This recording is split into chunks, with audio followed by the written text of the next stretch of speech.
नमस्कार, जनतंत्र टीवी देख रहे हैं आप। मैं हूं आपके साथ साहिल धुलिया। बुलेटिन की शुरुआत करते हैं। खबर हरिद्वार से है, जहां शिवालिक नगर सीट पर बीजेपी की रैली में महिला के घायल होने का मामला सामने आया, जिस पर मुख्यमंत्री पुष्कर सिंह धामी ने महिला से फोन पर बात करके हर संभव मदद का भरोसा दिया।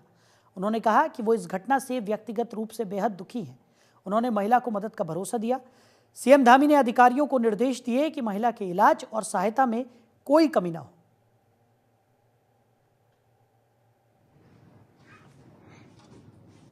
चलो ठीक हो जाओगी जल्दी, है ना, चिंता मत करो, हम लोग सब। हाँ पूजा बहन जी, कैसी है? अभी तबीयत कैसी है?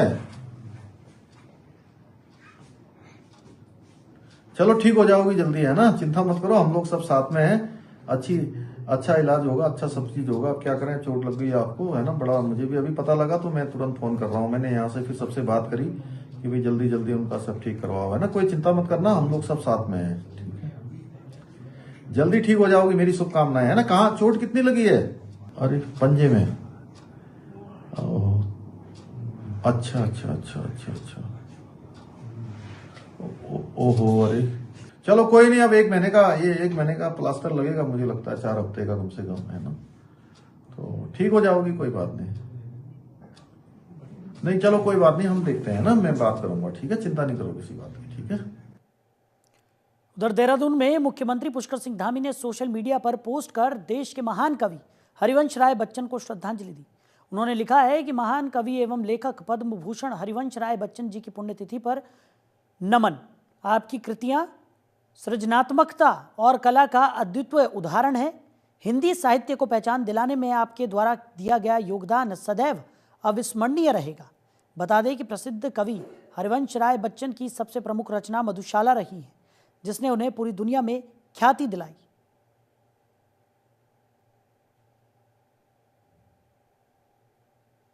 तो सीएम पुष्कर सिंह धामी ने भी महाकवि हरिवंश राय बच्चन को नमन किया और एक्स पर पोस्ट कर उन्हें श्रद्धांजलि दी।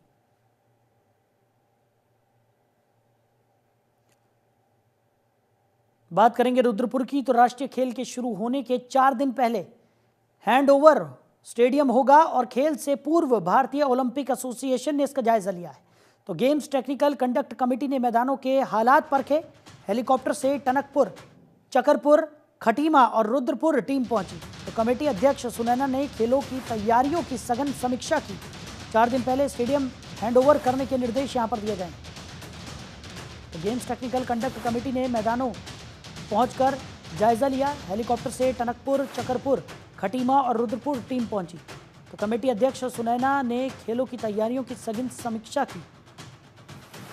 4 दिन पहले स्टेडियम हैंडओवर करने के निर्देश भी यहां पर दिए गए। तो राष्ट्रीय खेलों की तैयारियां पूरी होती हुई नजर आ रही हैं।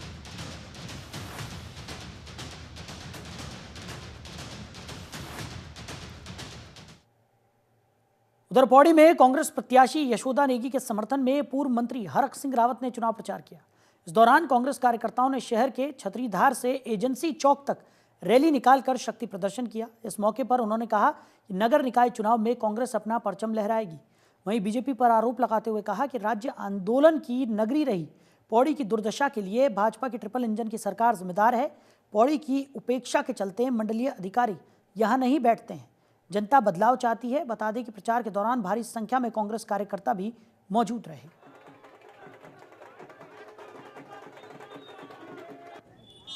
आज मैं पौड़ी आया हूं, नगर पालिका के चुनाव में आया हूं। अपनी छोटी बहन यशोदा नेगी के लिए सब लोगों से आशीर्वाद मांगने के लिए आया हूं। और क्योंकि मैं परसों श्रीनगर में भी कह रहा था कि पौड़ी के लोगों का मेरे राजनीतिक जीवन में बहुत बड़ा योगदान है। मैं 10 साल कौंडिल्या पीडब्ल्यूडी बंगले में रहा हूं। मैं लेसडोन से चुनाव लड़ा।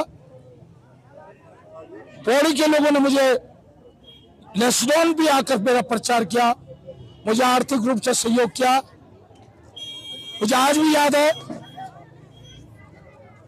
1993 में जो कुंज भाई नेगी का पेट्रोल पंप है कोड़दा रोड पर, मैं जब तेल भराने के लिए गाड़ी में गया तो आज वो इस दुनिया में नहीं, क्या नाम उसका जो तेल भरा था, राजू भाई क्या नाम उसका, तो मैं गाड़ी में तेल भरा रहा था तो अंदर गया और उसने 10,000 रुपये 1993 में 10,000 रुपये दिए मुझको।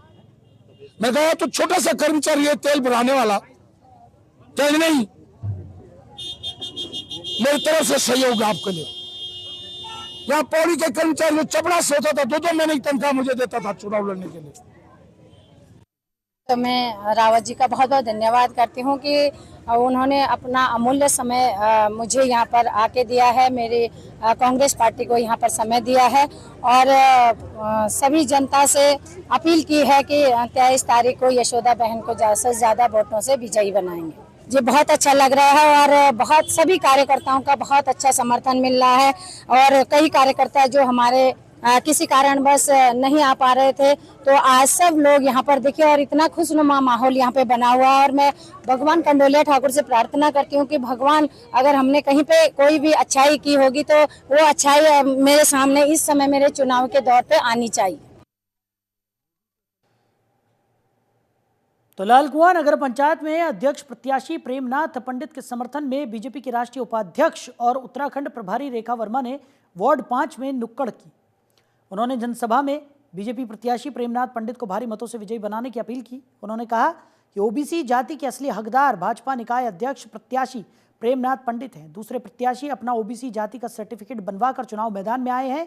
वहीं विधायक डॉक्टर मोहन सिंह बिष्ट ने भाजपा सरकार की तमाम योजनाओं का जिक्र किया। वहीं प्रत्याशी प्रेमनाथ पंडित ने भावुक अंदाज में कहा कि मैं गरीब व्यक्ति हूं और सामने वाले पैसे और धन बल का इस्तेमाल कर रहे हैं।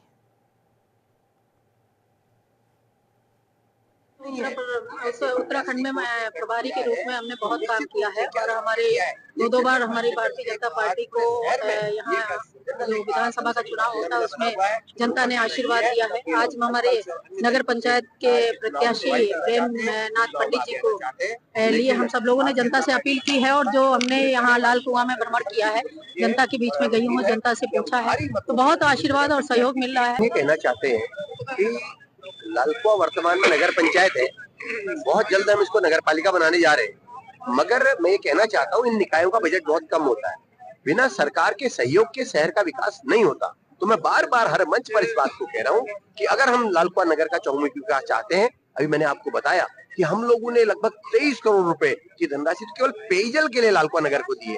23 करोड़ रुपए की धनराशि, लगभग 50 करोड़ रुपए की लागत से लालकुआं रेलवे स्टेशन का विस्तारीकरण हो रहा है, उसका आधुनिकीकरण हो रहा है, नई ट्रेनों का संचालन हो रहा है, नए अन्य कार्यक्रम हो रहे हैं। हम लोग बाईपास के लिए आप लोगों ने विगत दिनों देखा होगा कि मैंने माननीय मुख्यमंत्री जी ने निवेदन किया था तो उन्होंने 2 शहरों के लिए ऋषिकेश और लालकुआं बाईपास की मांग माननीय प्रधानमंत्री से की है, उस बात को वहां पर रखा है। आपके चैनल के माध्यम से अपने प्रदेश के नेतृत्व का जो है आभार प्रकट करता हूँ कि हमारे जैसे एक छोटे कार्यकर्ता पे आपने विश्वास किया। अपने विधायक जी का भी आभार प्रकट करता हूँ कि आप हमारे पर विश्वास किए। माननीय राष्ट्रीय अध्यक्ष हमने रेखा वर्मा जी का आभार प्रकट करता हूँ कि हमारे इस चुनावी सभा में पहुंची। मैं सबका आभार व्यक्त करता हूँ और पत्रकार बंधु का भी स्वागत करता हूँ कि आप लोगों ने जो मुझे सवाल पूछने का मौका दिया। आपके चैनल के माध्यम से ही बोलना चाहता हूँ कि एक हमारे जैसा बहुत एक छोटी सी दुकान चलाने वाली, साइकिल दुकान चलाने वाली थी, हम एक बहुत गरीब प्रत्याशी हूँ। उत्तराखंड में चुनाव को लेकर राजनीतिक सरगर्मियां तेज है। एक ओर जहां बीजेपी और कांग्रेस लगातार नगर निगम और नगर पंचायत क्षेत्रों में चुनाव प्रचार कर रहे हैं, तो वहीं दूसरी ओर पार्टियां जीत का दावा भी कर रही हैं। एक ओर बीजेपी का कहना है कि हमें सरकार के काम के अनुसार जीत मिल रही है, तो वहीं बीजेपी का कहना है कि सरकार ने पिछले सालों में जो काम किया है उसके आधार पर उन्हें प्रचंड जीत मिल रही है। दूसरी तरफ चुनाव आयोग ने 23 जनवरी यानी कि वोटिंग के दिन अवकाश की घोषणा भी कर दी है। जल्दी आप सबकी आशाओं और आप सबकी अपेक्षाओं के अनुरूप राज्य के अंदर हम एक सशक्त भू कानून भी लाने वाले हैं। भाई बहनों, और इसकी प्रक्रिया वर्तमान में गतिमान है। भाइयों बहनों, जहां एक और भारतीय जनता पार्टी की सरकार है जो तमाम काम कर रही है, जो राज्य को आगे बढ़ाने के लिए, राज्य के हर माता बहन को आगे बढ़ाने के लिए, नौजवानों को आगे लाने के लिए, उत्तराखंड को उत्कृष्ट उत्तराखंड बनाने के लिए एक तरफ भाजपा की सरकार है और दूसरी तरफ कांग्रेस है, जिसने हमेशा भ्रष्टाचार को बढ़ावा देने का काम किया है। आज एक और भाजपा है जो आदरणीय मोदी जी के नेतृत्व में सनातन संस्कृति के संरक्षण एवं संवर्धन के लिए कार्य कर रही है। वहीं दूसरी ओर कांग्रेस है जिसने हमेशा सनातन धर्म को बदनाम करने का, पाप करने के साथ साथ तुष्टीकरण की राजनीति की है। इस सम्मेलन से निकलने वाला संदेश आप सभी के माध्यम से हजारों लाखों उत्तराखंडी प्रवासी भाई बहनों तक पहुंचेगा, क्योंकि मैं ऐसा मानता हूं कि आज आप सब लोग जो यहां आए हैं 60 से अधिक लोग, ये केवल 60 लोग नहीं है, ये हमारे कई। खबर पर ज्यादा जानकारी के साथ हमारे सहयोगी सुनील हमारे साथ जुड़ गए हैं। सुनील, क्या कुछ निकलकर सामने आ रहा है? नगर निकाय चुनाव के मद्देनजर सभी पार्टियां अपनी अपनी तैयारियों में जुटी हुई हैं, लगातार जीत का दावा भी किया जा रहा है और भारतीय जनता पार्टी की बात करें तो तमाम कामों को लेकर वो लोगों के बीच जा रहे हैं और जनता से अपील की जा रही है कि ज़्यादा से ज़्यादा मत यहाँ पर देकर उन्हें विजयी बनाएं। साहिल, देखिए जिस तरीके से सर्दियों के मौसम में उत्तराखंड प्रदेश के अंदर जो चुनाव की गर्मियां है वो तेज है, उसी को देखते देखा जा रहा है कि जो राजनीतिक पार्टियां हैं उनके समय में वो देखते हुए जो उनके नेता है, उच्च नेता है, वो क्षेत्र के अंदर जा रहे हैं और जनता से वोट की अपील कर रहे हैं। वही जो प्रत्याशी जिस पार्टी में खड़े हैं वो उसके पक्ष में वोट की अपील भी करते नजर आ रहे हैं। देखा जा रहा है कि जो भाजपा है वो अपने किए गए कार्यों को लेकर के जनता के बीच जा रही है, बोल रहे हैं कि हमारी सरकार ने जो काम किए हैं उसके अनुसार वो प्रचंड जीत हासिल कर रहा है। लेकिन साहिल, देखा जाए तो कांग्रेस की जो है कम नहीं आके जा रही है कि कांग्रेस के जो दिग्गज नेता है वो भी लगातार जो क्षेत्रों के अंदर जा रहे हैं। जो नगर निगम, नगर पालिका और नगर पंचायत के चुनाव हो रहे हैं वहां पर जो उनके प्रत्याशी है उनके बीच जा रहे हैं, जनता के बीच जाकर संबोधन कर रहे हैं और अपने जो उनके मुद्दे हैं उन मुद्दों को लेकर के वो जनता को अपने पक्ष में वोट करने की अपील कर रहे हैं। वही चुनाव आयोग की बात करें तो चुनाव आयोग ने भी जो 23 जनवरी को मतदान होना है तो उस दिन के लिए अवकाश की घोषणा प्रदेश के अंदर की है। वहीं देखा जाए तो जो कांग्रेस पार्टी है उनके जो नेता है, उनके जो प्रत्याशी है वो लगातार जो है हमलावर हो रहे हैं भाजपा पर और भाजपा के जो प्रत्याशी है वो लगातार अपनी सरकार के काम को लेकर के कह रहे हैं कि हमारी जीत निश्चित होगी। लेकिन देखना होगा कि जो मतदान होगा उस दिन जब सभी की जो किस्मत है वो मतपेटियों के अंदर बंद हो जाएगी और उसके बाद जब 25 जनवरी को रिजल्ट आएगा तब ये साफ हो पाएगा कि भाई जो जनता है वो भाजपा के कामों से भाजपा के प्रत्याशी को जिताती है या फिर कांग्रेस जिन मुद्दों को लेकर जो भाजपा पर हमलावर होकर चल रही है उनके प्रत्याशी को जिताती है। ये कहना संभव नहीं है, लेकिन 25 जनवरी इसको भी तय करेगी। साहिल, चलिए सुनील, हमारे साथ जुड़ने के लिए तमाम जानकारियों के लिए आपका बहुत शुक्रिया। आगे बढ़ते हैं, अगली खबर रुड़की से है जहां निकाय चुनाव को लेकर पुलिस ने बड़ी कार्रवाई की है। पुलिस ने 20 पेटी अवैध शराब को जब्त किया है। निकाय चुनाव को शांतिपूर्ण ढंग से संपन्न कराने के लिए पुलिस का सघन चेकिंग अभियान जारी है। तो रुड़की की सिविल लाइन कोतवाली पुलिस ने माजरा रोड पर चेकिंग के दौरान एक संदिग्ध कार से 20 पेटी अंग्रेजी और देशी शराब बरामद की है। वहीं एक लग्जरी कार जब्त कर आरोपी ड्राइवर को भी गिरफ्तार कर लिया है।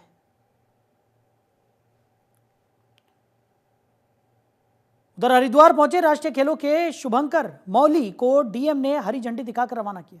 38वें राष्ट्रीय खेलों के शुभंकर मौली का कलेक्ट्रेट परिसर में पहुंचने पर भव्य स्वागत किया गया।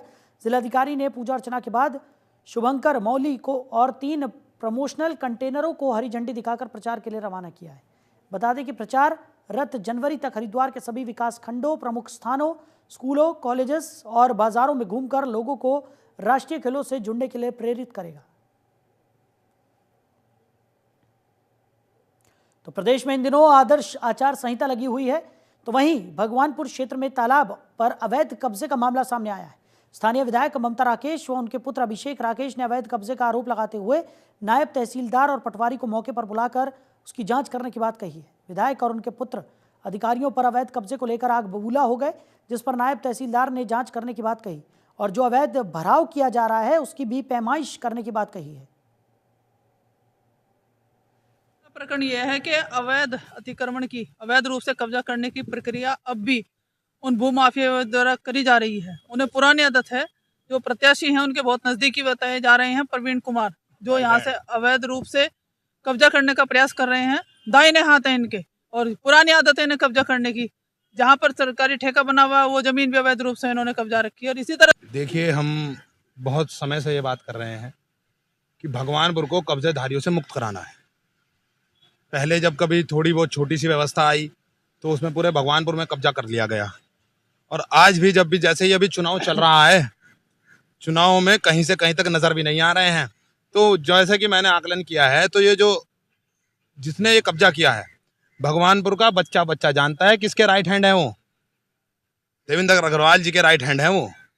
तो जब जिनकी मानसिकता चुनाव के दौरान, चुनाव से पहले ही साफ स्पष्ट नजर आ रही है। मेरी जानकारी में प्रकरण अभी आया है, मैं आज इस पर इसलिए कार्रवाई की जा रही है। तो और इसके लिए पेपरों की जो भी इसका वो होगी, इसका विश्लेषण किया जा रहा है जी, उनकी होगी उनको दी जाएगी, अन्यथा ये काम तो बंद है ही है फिलहाल, अभी आगे तक जब तक कोई आदेश नहीं होने का।